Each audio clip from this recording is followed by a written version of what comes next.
What is your will, my master?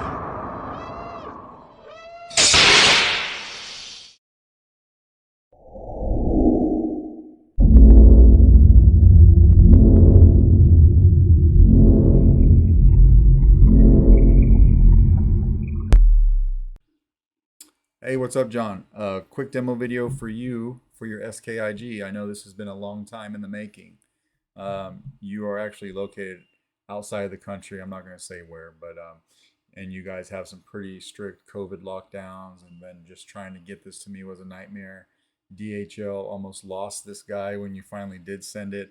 It was lost in the abyss for about 4 days, but then it showed up the day that I went or the day before I went on vacation. This guy showed up about 5 or 6 in the evening. So I didn't have a chance to work on it because I had to get up super early. And it bugged me for the 4 days I was gone because I really wanted to get this done for you. So I got back yesterday and now it's done today, right? I did lightly weather the saber. You can see around the handle and the upper portion. You'll be able to see it better when you get it. Turn this light on. I did heat stain the steel emitter, right? So I got that about as even as I could. A lot of people use a big hand torch or a butane torch. I have a little flambe torch for the kitchen. I like to use that better. It's smaller and it gives me more control, but it does take a little bit longer to heat stain pieces. But I think that came out really nice. It's got stock V3 MPXLs in there for you that you asked me for. This is a Noah Drew holocron marble. This thing is huge. A normal size, or the normal size that I would typically use on this guy, is this. I don't know if you're going to be able to tell the size difference, but I mean, it's about a third larger than the one that's in my hand, right? It's huge. So, but it fits in there just barely. Um, I had to bring these bars in here. They wanted to bow just the slightest bit. It's not something you'll be able to see unless you sit here and you really stare at this guy in person. But they bowed out just a hair, and then I brought them back when I connected it to the top. But everything is good to go there. I think it looks really nice. That marble stand is something that I designed and I resin printed, and I resin printed the fins in the back as well to hold that stock clamp card. That's a 7 pixel clamp card that I like to put back there. Um, so I resin printed those, and then I spray painted them gold, and then I clear coated them so it looks brass or something like that, right? This is a Phil Ginnis brass rod here in the middle. I have about 4 of these that I keep for various projects because he does an amazing job just lathing those out. And this one happened to fit. I had to cut just a little bit of it off so it could have that clearance for the marble, but it fit in there really nice, and it looks good in there. So hopefully that you like that. It looks a lot better than the plain just aluminum rod, that comes with this kit. So that's what we did on the outside. 2 button setup. Front switch is your activation, back is your auxiliary, and this guy right here is your blade retention. Okay, and then as always, I did have to take that screw that holds the bunny ears on, and I had a Dremel just like maybe a thread and a half off of that so that I'd have clearance for the blade because it sticks in there just a little bit. There's a few different ways you can go about that. You can put a washer on the top of the bunny ears so it doesn't stick in, or you could Dremel it off. I just Dremel them off. When you take this handle, just unscrew it. I did glue all of your grips on with some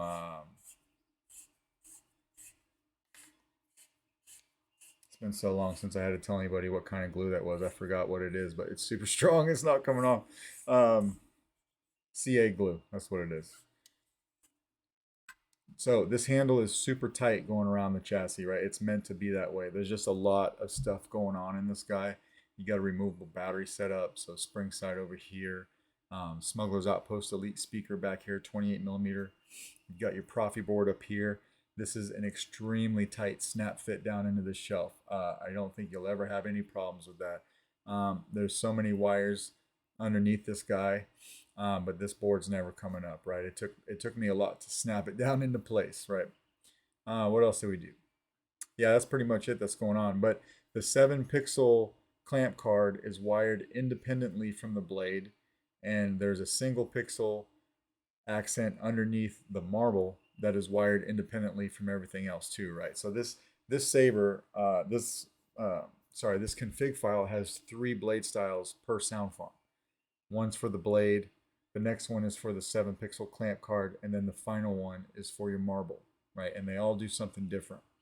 I couldn't use the config file that you sent me because it had a lot of stuff going on with it. It was throwing up a lot of errors, and for me, it's easier for me just to start fresh, right? So, but I did include the 13 sound fonts that you sent me on the SD card.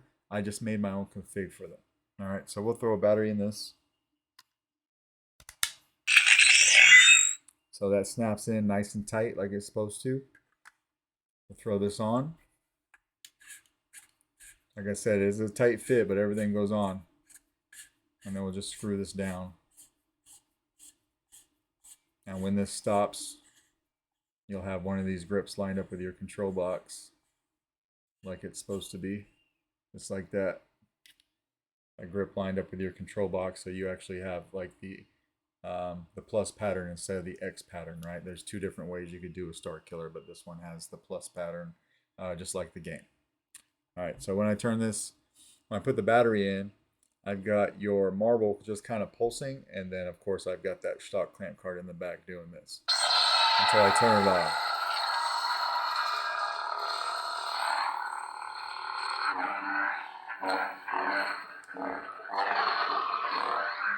Super loud.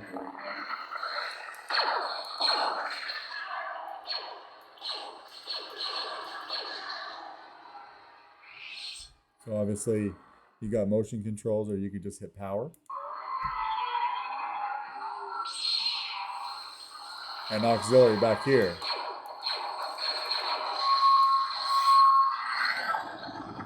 And we'll throw a blade in this guy. This takes a 1-inch diameter neopixel blade, okay?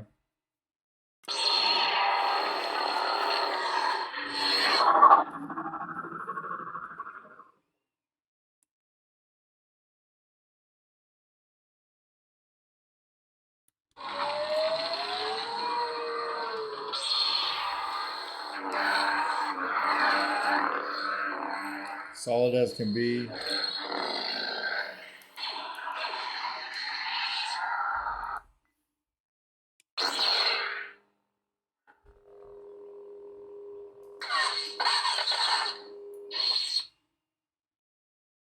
Master Sipho DS.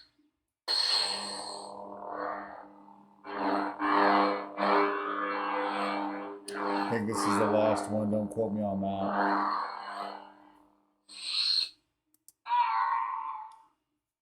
Little green friend, I think.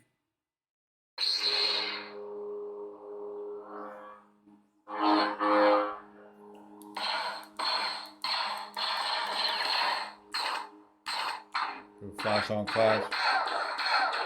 Your crystal chamber will react to the auxiliary being hit, or you just, clashing the saber.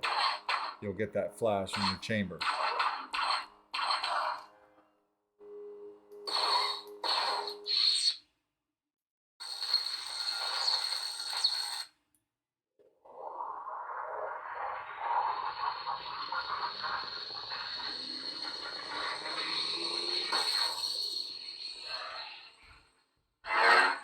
I think this is unlight stable.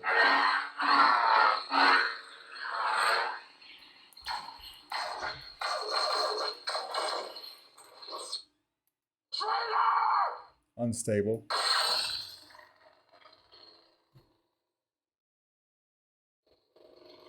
Right. That's unstable blade.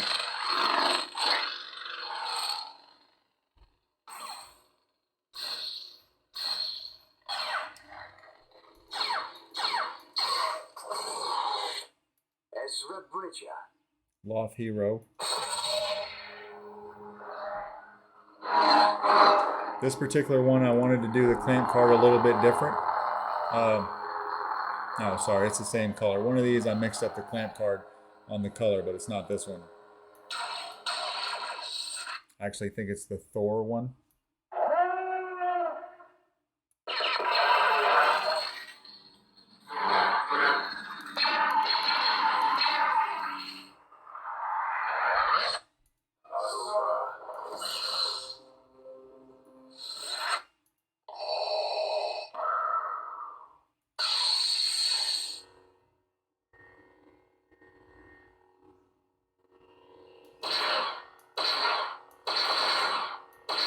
See your holocron in there. Looks really cool. You want me to put the hammer down? This is the one.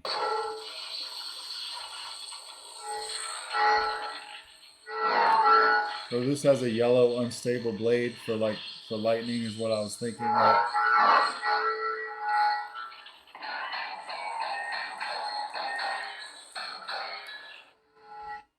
You ever hear the tragedy of Darth Plagueis the Wise?